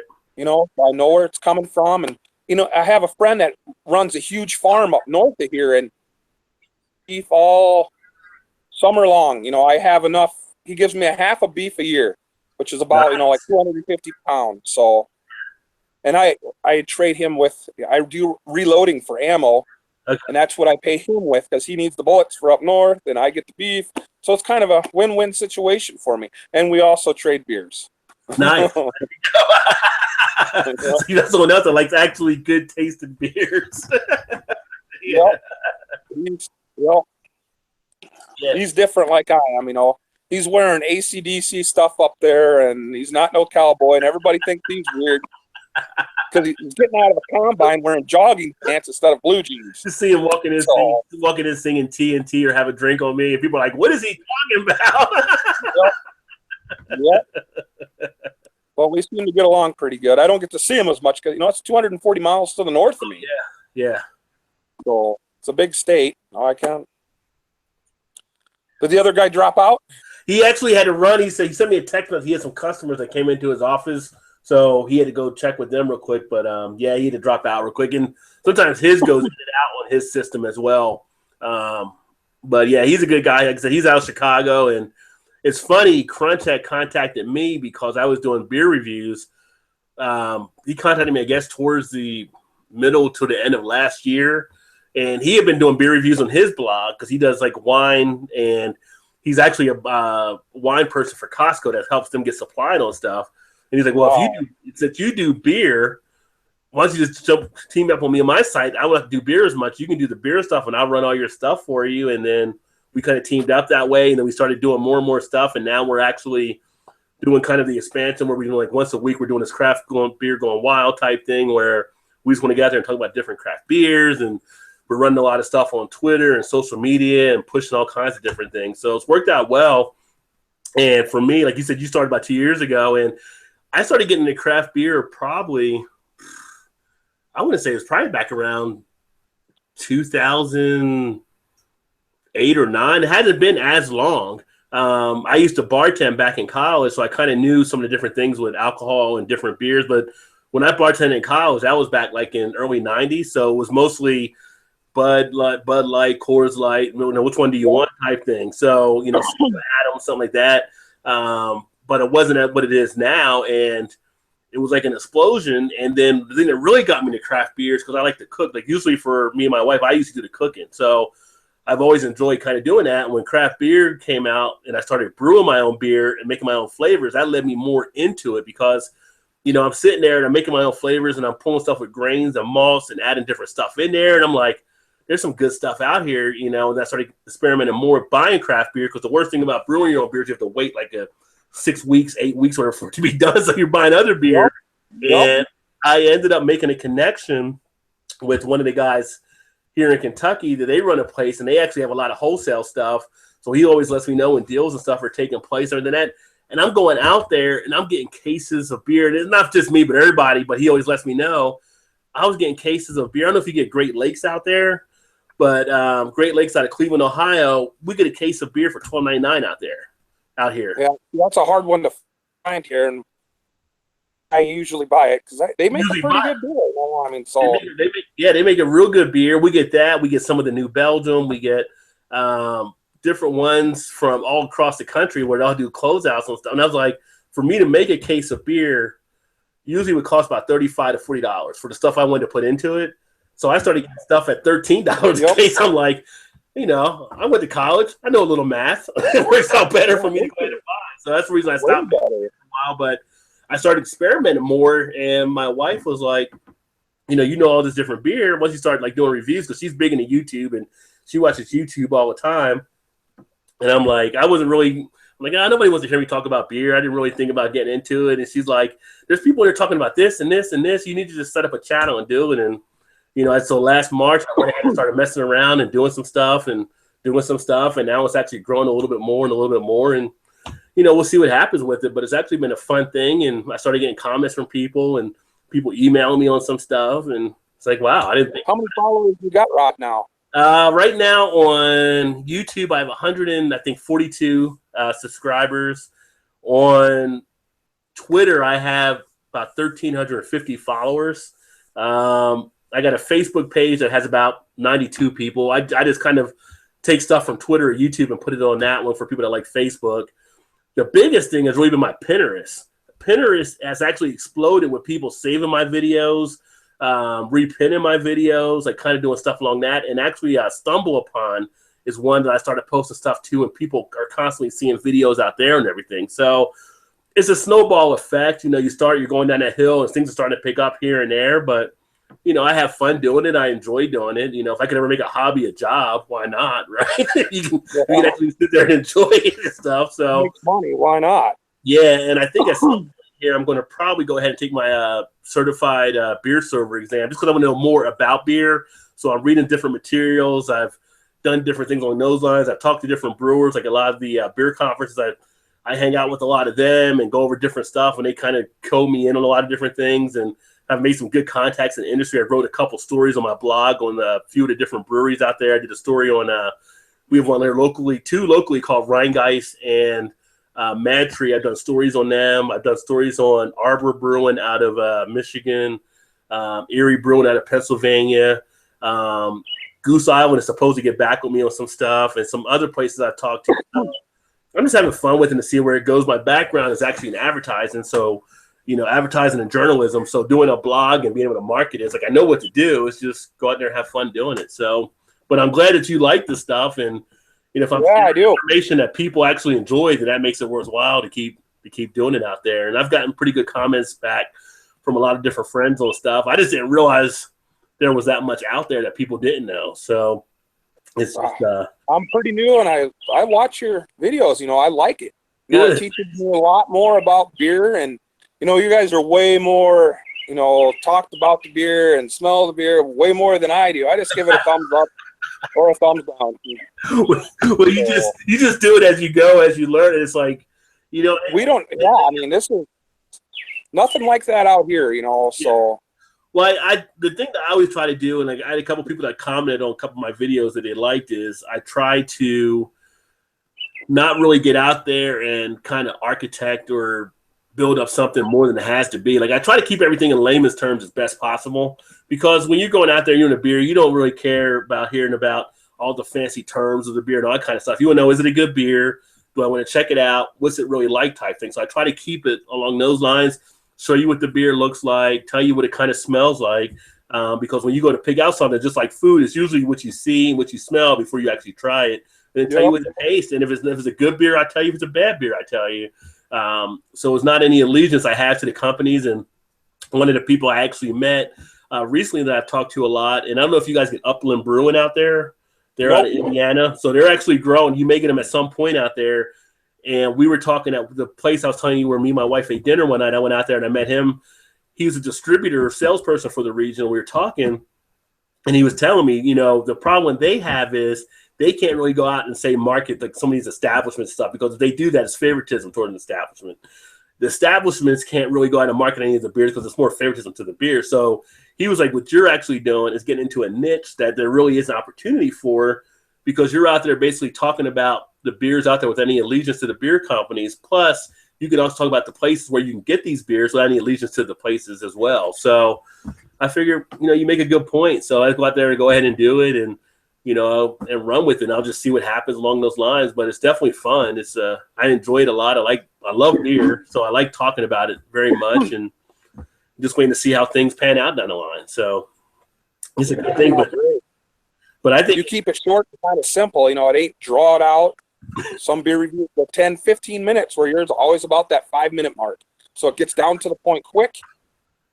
But I still go out, and if you see, I'm going to buy it and try it anyway. Yeah. So. Well, that's the thing. Is like I said, I'm getting to I'm down to that mark now. But the first one I did was probably, it wasn't really really long, but I think it might have been like 8 or 9 minutes or whatever. And then I started getting them down a little bit more and a little bit more. And you go in there, and what you actually realize is there's a lot of I don't want to say babbling, but there's a lot of rambling that takes place in a lot of videos that people do. Yeah. And my background is also in sales as well. So it's kind of like I did sales, I did presentation. It's like, well, what do you do here and do there and take it out? And a lot of people that I've seen don't edit their videos as much. They kind of just go from start to finish, which is fine. But then there's dead space you could probably cut out on a lot of information. So I kind of go back and I edit it in and kind of get all the key aspects of all that kind of stuff. And I think it makes a difference when you have the video. And one of the guys I just saw in Australia who has a good channel, I can't remember what his name is offhand, but he does like a 60-second video. And he gives a nice little brief synopsis on the beer, enough to give you enough information to say, okay, that's a beer I want to try.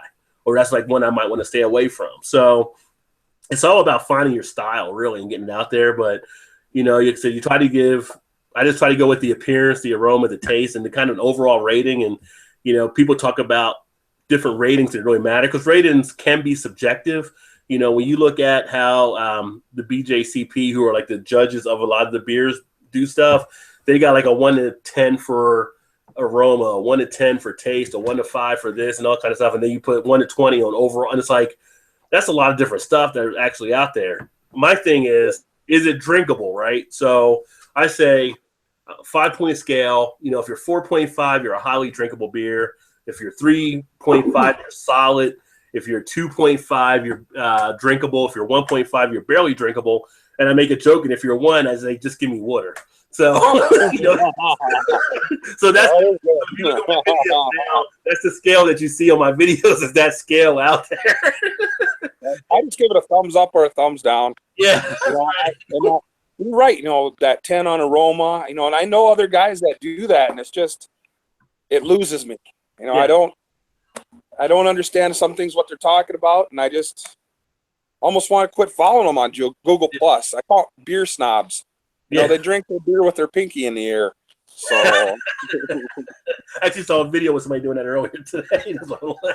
But yeah, if somebody says, you know, I give it a 94, what is that really 94 about? Is I rated a 94? Well, how does that actually stand up versus anything else? Because there's some subjectivity in there. You know, it was a 94 because it was a great appearance, a great overall thing, great taste, whatever it may be, but you were knocking it because the malts didn't come to, like, nobody really knows.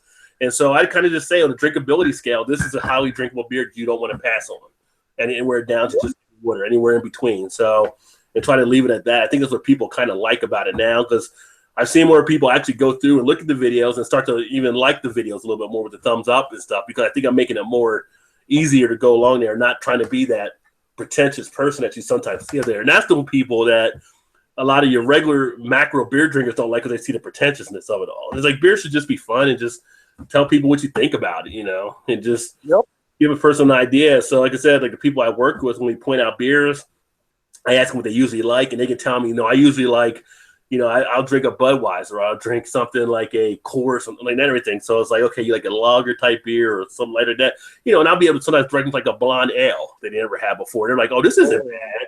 And it's like, yeah, because it's not that much more off of what you're doing. You know, you're just stretching your limits a little bit. That was funny. I was gonna tell you earlier. One of the guys I actually took out there, he used to drink a lot of Bud Light and Coors Light type stuff, and he's like, "No, I don't like that crap. I like this crap." So I got one beer you would not turn down, and so I went in and got it for him, and he fell in love with it. And it was just Chimay. It's like a Chimay is like a go-to type beer. It's a Belgian ale, and it was so funny because with Chimay, when you order Chimay in a bar, I don't know if they do it there, but they give you like a chalice, like I have for the this one here. They give you a chalice to actually enjoy it with the proper glassware. Well, then he felt like a king because he was walking around with a chalice. So he quickly found something else he could actually enjoy, and actually it almost gave him a little different sense about him. But if people don't get out of their box, they don't get to experience a lot of the different beers that are out there. There's thousands and thousands of beers out there until, you know, AB and Bev and Miller buy them all. So there's tons out there. So you should be able to go out there, find different things, experience different things. My wife used to always say she didn't like any dark beers, and I found dark beers before that she did like. She just thought every dark beer was a certain way. So, but I'm glad you said you like that. I like that. I'm glad you like that 1554. I'm glad I haven't talked to anybody else that had that one yet, and that one just kind of threw me back. I mean, it was really good. Like I said, I thought it was like a stout light. I mean, I could just drink this thing for a while. You know, and the alcohol was like a 5.6, so it ain't so bad. Mm-hmm. You know, but it was very drinkable. I liked it. Yeah, I mean, that was one I could do something like after the grass, come in, you know, take a shower, sit down, and just put that in my hand, and I'm going to relax real nice. So, yeah.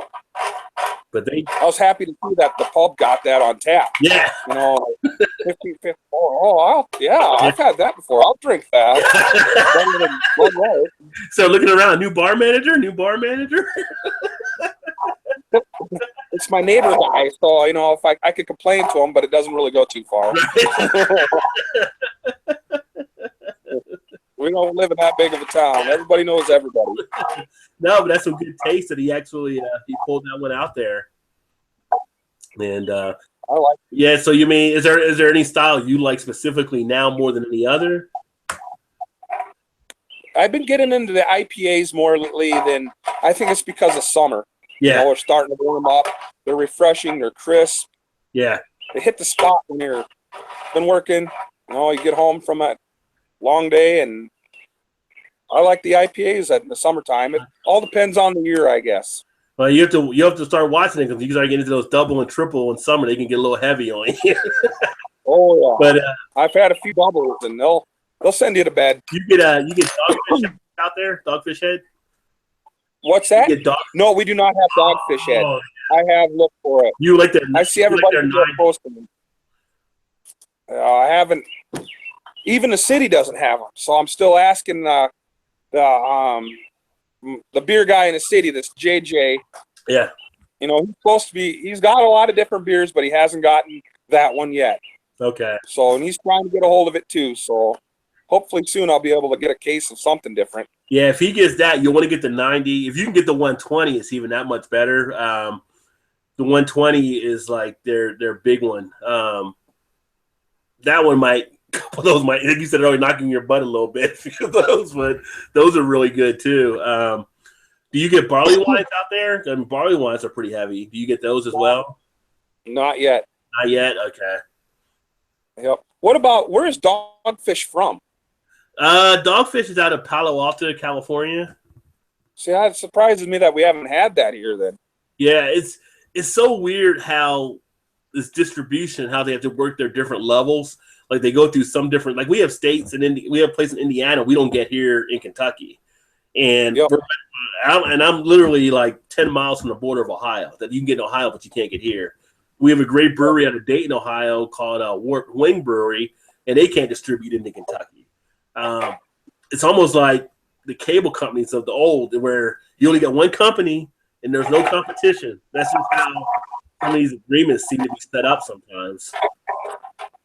But there's some good ones out there. Crunch, where he's at Chicago, has some really great ones, like you mentioned out there in Lakefront and different areas. Lagunitas, the guys I met, they actually are at the plant in Chicago. They invited me to come up when I get a chance, and they would give me a little tour and stuff like that up there. Real cool crew. I mean, they were real cool to deal with. I ended up meeting some of the guys from. Do you get to Shoots at all? Yep, I do like the Shoots. They're a pretty good brewery. Yeah, so we had to. So the beer festival, we had to Shoots, and one of the guys was there, and I was talking to different rooms. So he's like, "Oh, I got this here." So he broke out like a stash. It was a Black Butte, their Black Butte 3. Yep, which wasn't out there, I guess, in the marketplace. Oh, it was so smooth. Yep. I had Black Butte, and Black Butte 3 was just that much more. Yep. Well, did you get Odell there? Was what? Which one? Odell? No, Odell. They weren't at the beer fest. No. But do you get Odell there? Oh, do we get Odell? I haven't seen Odell here. I haven't. You get a lot of theirs here too, and I like their brewery. They ain't too bad. Yep. Yeah, we have in Cincinnati, where I'm at in this region, we have at least 25 breweries now, with about 4 or 5 more slated opening this year, and that's just from Cincinnati and a little bit of maybe southeast Indiana, and a little bit of northern Kentucky. We go down a little bit more to Lexington. We have about 5 down there. Louisville's got about 5 or 6 there. Dayton's got a few there. So if you went between Dayton, Lexington, and really over to Indianapolis going west, we probably have about 40 breweries or so in our area. So we get a lot of beer, and like Cincinnati's becoming a nice little beer type mecca area. More and more are coming through this way. So we have like different beer festivals that are starting up now. So it's been a great time. We're actually going to have one in June where it's going to be just all canned beer festival. And they got like 100 different brewers for that. So it's kind of a nice little renaissance, which is funny because back in the late 90s, we had a few breweries that couldn't make it and they had to shut down. And it's like they were just before their time. You know, if they'd have been around now, they'd have been doing great. It's just funny how that happens. But, you know, it's a great area. There's other areas around the country that are kind of growing. I've seen, like, for some reason, they're saying Birmingham's a hot spot now. They're getting a lot of breweries down there. There's a lot of stuff happening out in North Carolina. There's a lot of stuff happening, of course, out west. I mean, Denver and Portland are like your 2 hot spots anywhere, though. Oh, yeah. Yeah, I mean, that's like the meccas if you go there. It's like you go there, you might not want to leave. Especially if you go to Denver, because you got other options out there, too. So. Yeah. That's crazy. My friend's family lives out there, and he talked about that. So yeah, that should be like the fast food capital now. I bet it is. With all the I think we may have like 5 or 6 breweries in our whole state. Yeah. You know, and most of them are west. You know, the Black Hills is pretty famous. You got Sturgis and all that. But, yeah.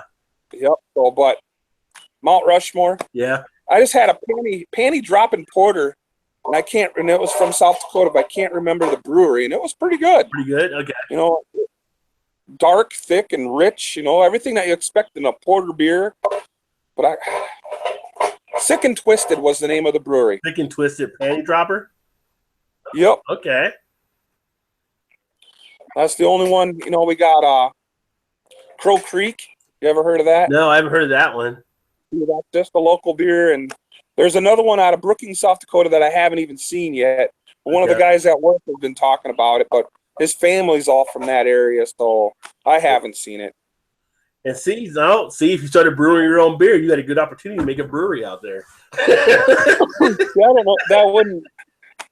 Oh, you'd be amazed if you came here. You'd be like, "Oh, I understand now." You know what I'm talking about.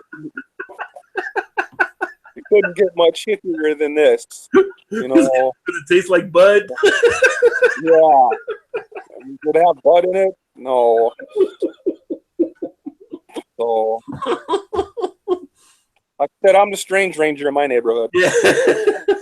You have to get your son to bring all of his friends to get the new generation of people coming. They're still wearing cowboy boots. You know, how do you stop that? Yeah. You know, not much I can do. I've seen guys in cowboy boots walking around with New Belgium and other craft beers in their hands before. So. Yeah. Not here. I guess if you don't got a Bud or a Bud Light, you're not a man. Which is the funny thing about they don't even know like Bud's buying a lot of the craft breweries and stuff too. So they see the opportunity with it. Yeah. Oh, it's Beechwood. It's Beechwood, man. So that's good stuff. Yeah, yeah. Whatever. Yeah, the concern right now is if they get that merger to go through, which is kind of looking like it may, is that Bud and Miller, they're talking about how they may end up owning a third of the breweries in the world. It's just way too much, you know? Yeah. Yeah. I mean, craft beer has made a good resurgence this year, so hopefully everything keeps going. I just saw a report earlier today that some of the sales have started to slow down a little bit, but I don't think it's people are tired of craft beer. I think there's just too much competition out there.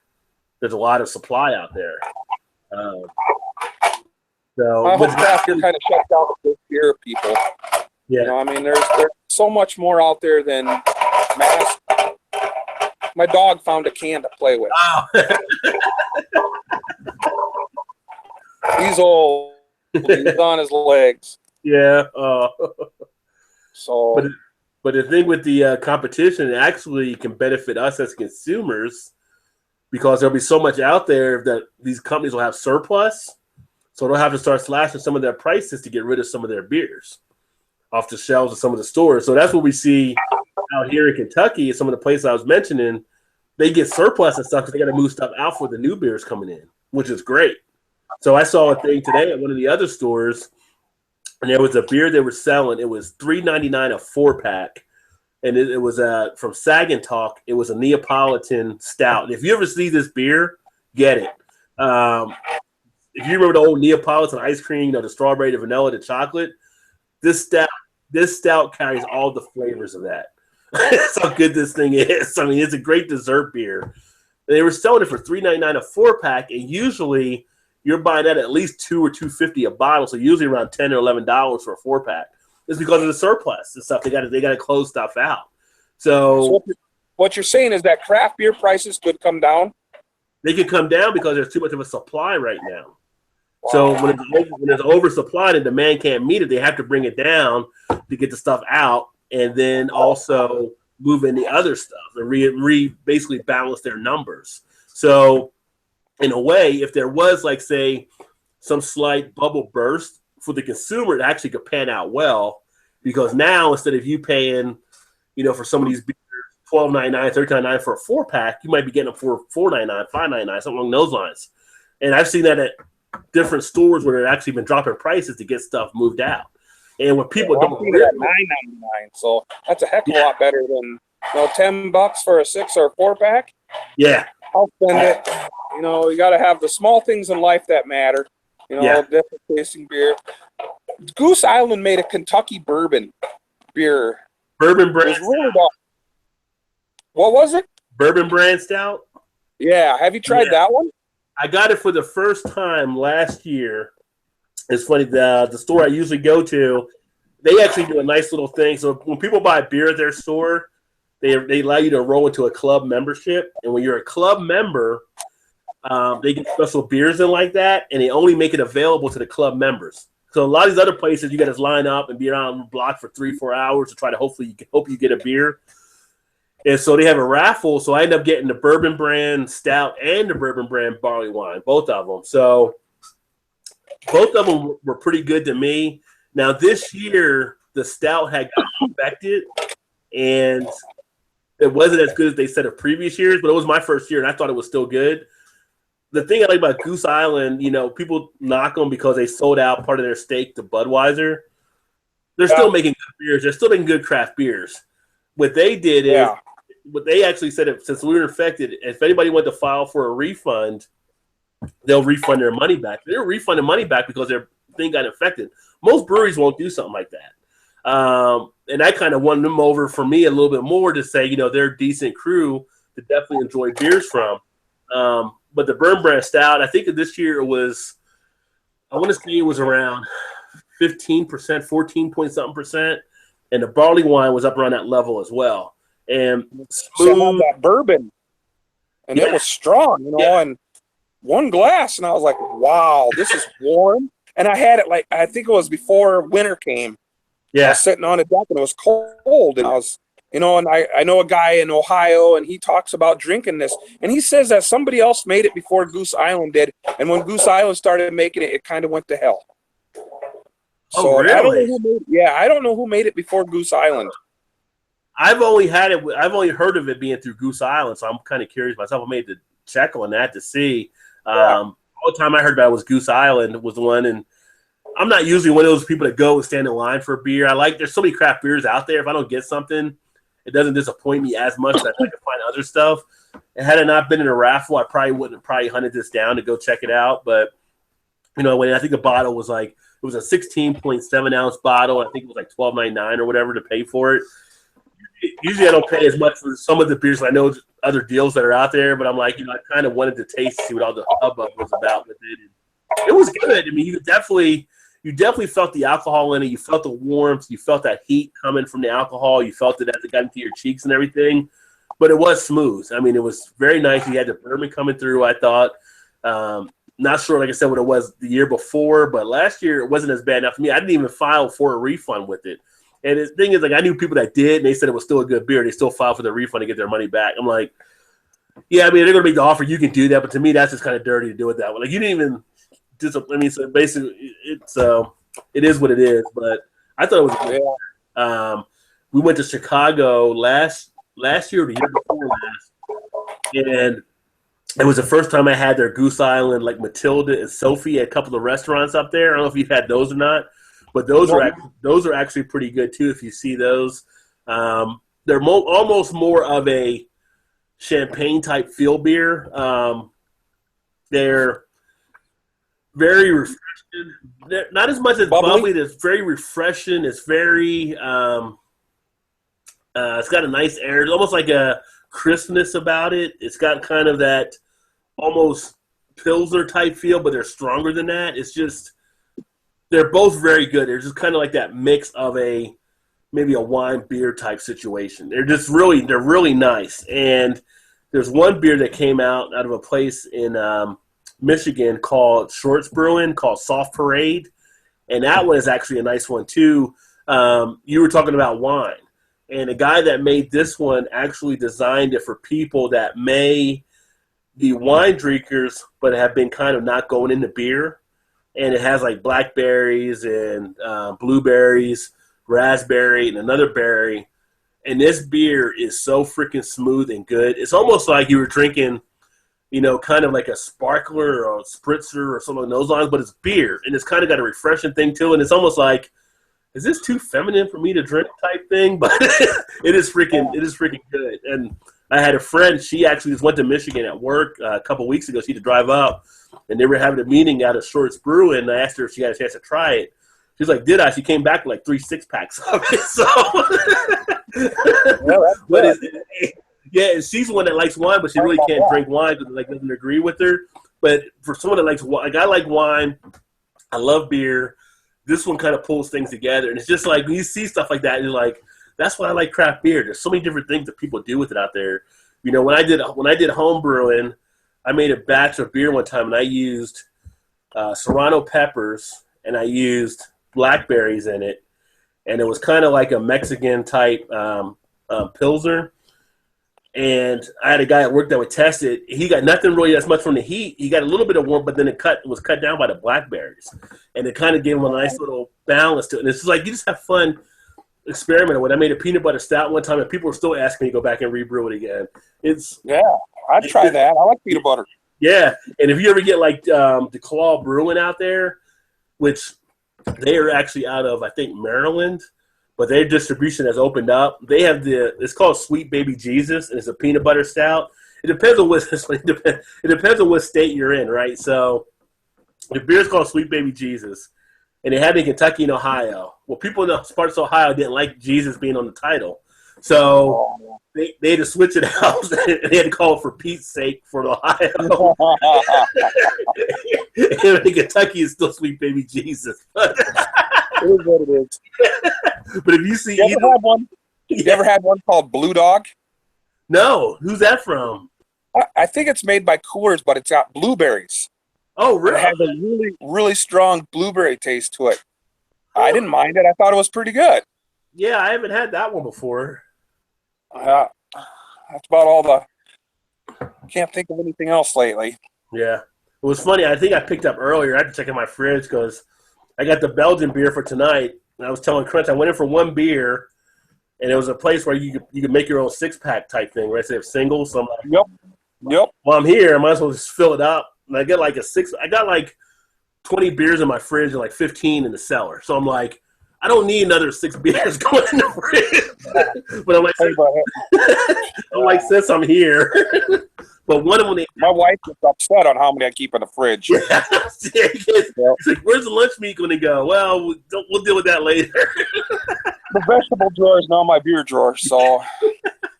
But I'll keep them in there. They had a blueberry stout in the fridge. I haven't tried it yet, but I saw a blueberry stout, and I was like, that's going to be unique. So I had to grab that one.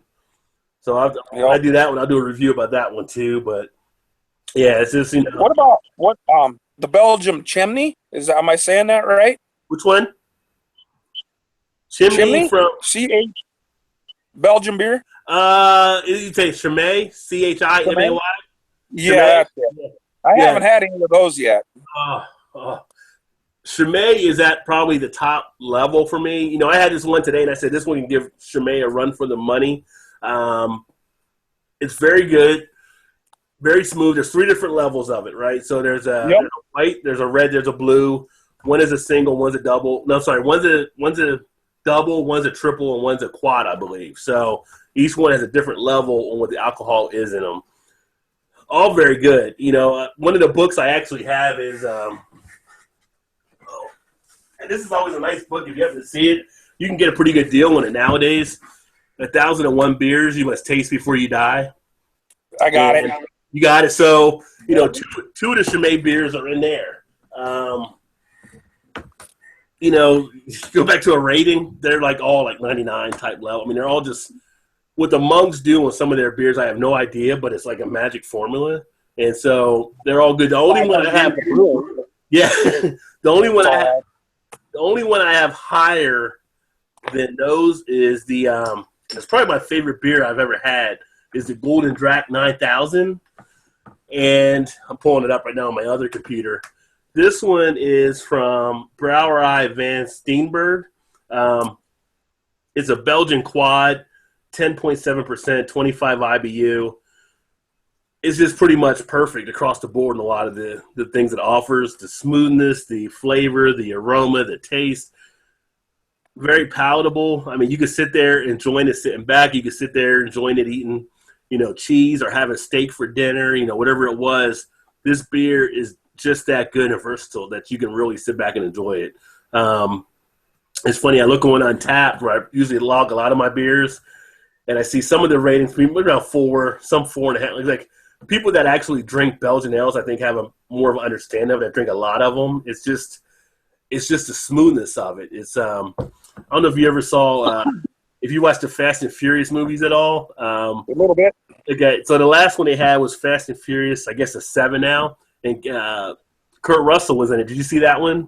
No, I did not. Okay, so there's a scene where Kurt Russell's talking to Vin Diesel, right? Where he brings him on board to help him out, and he offers Vin Diesel a beer, and they're like at a garage where Kurt has all his people like working, and he's like he knows all about their crew and stuff because he's like a government agent, and he offers him a beer, and he's like offers him a Belgian or whatever, and he's like, no, I'm more like a Corona type person. He's like, I knew you say that. He gives him a Corona that he has there for because he knew Vin Diesel drank Corona. But he talks about the Belgian beer, and he's just like, I don't know how the monks do it. I don't know what's going on, but they make the best damn beer, and that's just how some of these Belgian beers are. They are so freaking good. Time, history, all the years they spent making beers, part of their work as a monastery, has definitely paid off. But if you get a chance, like the Golden Drac 9000, and that one is, like I said, it's Brouwerij van Steenberg, and a lot of the Belgian beers have that Brouwerij they start out with, which is like Brouwerij. I actually had to look up trying to pronounce it. So that I know that's Brouwerij, but any of those are coming right out of Belgium for the most part. And there's some pretty decent beers they have along those lines. But that's probably my favorite one. But Chimay is right there, right behind them on what they offer as well.